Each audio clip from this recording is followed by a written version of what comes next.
Hi, lange nicht gesehen. Wir waren in meinem Heimatland Vietnam unterwegs und können euch heute endlich mal davon berichten. Legen wir mal los.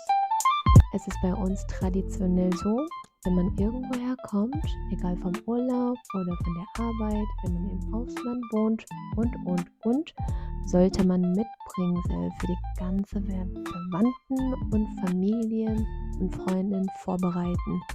Viele junge Leute gehen nach Deutschland für eine Ausbildung oder Arbeit, müssen sich Gedanken immer machen, wann sie die Heimat besuchen können und wie viel Geld sie für den Flug und Mitbringsel vorbereiten sollen. In dem meisten Fall soll man mit einer sehr großen Anzahl von Geschenken rechnen, da die Familien in Vietnam bei uns so groß sind. Das ist bei mir nicht mehr der Fall.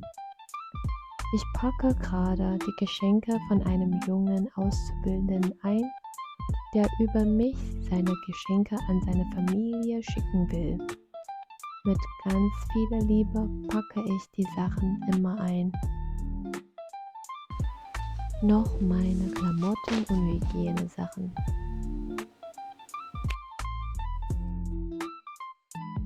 Nun sind wir soweit für die Abfahrt. Rolf hat uns belegte Brötchen für die 2,5 Stunden Fahrt zum Frankfurter Flughafen vorbereitet. So, da sind wir. Mit Vietnam Airlines fliegen wir. Für Rolf haben wir beim Ticketkaufen vegetarische Essen bestellt. Also, wie alle anderen Gäste beim Abflug eine Mahlzeit und 2 Stunden vor der Ankunft eine Mahlzeit.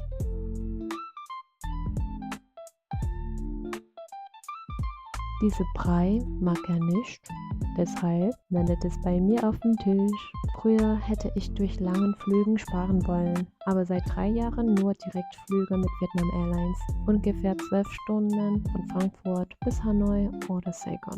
Vor Corona habe ich fast ein Jahr in Saigon gearbeitet und gelebt. Das war auch meine erste Arbeit nach dem Au-pair-Jahr in Tutzing am Starnberger-See in Deutschland. Die Walking Street Nguyen Hue ist eine der touristischen Attraktionen in Ho Chi Minh Stadt.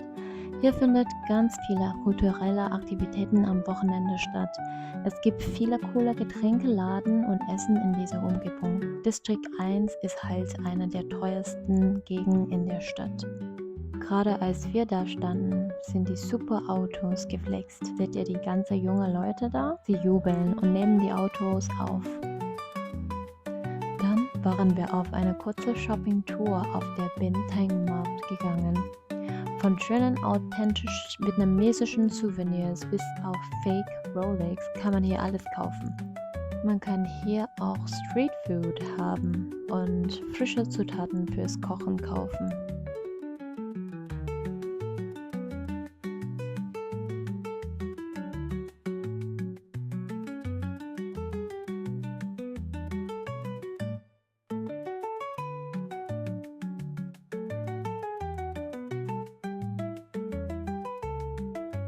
Hier ist die alte Post. Attraktiv für nicht nur ausländische Touristen, sondern auch Vietnamesen, die schöne Fotos für ihre Social Medien haben wollen. Fast 2 Stunden von der Innenstadt entfernt ist die Tunnel von Co Chi, ein Tunnelsystem, in dem die damaligen Vietnam-Soldaten sich im Krieg versteckt haben. Die Tunnel habe ich vor 5 Jahren besucht, doch dieses Mal hat es mir besser gefallen, weil wir einen coolen Guide hatten. Trockene Geschichte hat er so witzig erzählt.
4 meters deep.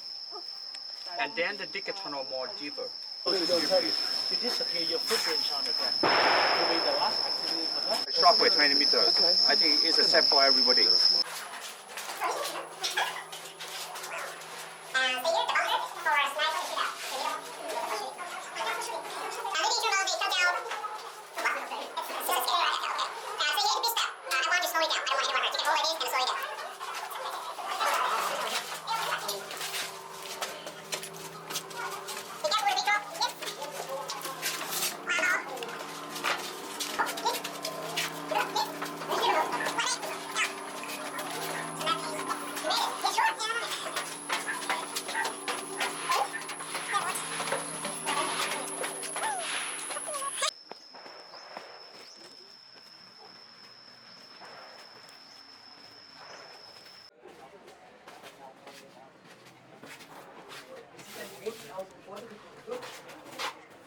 Das kann ich dir online zeigen. Was ist super. Ja, das ist einfach, weil wir hier Feuerherd haben. Das wird schon eher schwierig. Wir waren in Regenzeit in Saigon und die Stadt hat sich von uns mit so einem schönen Regen verabschiedet.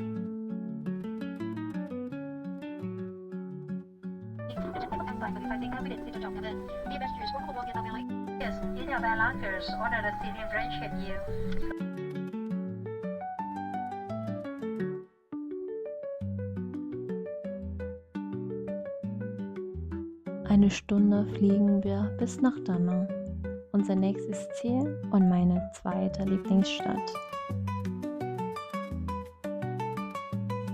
Weiter könnt ihr in dem nächsten Video erfahren.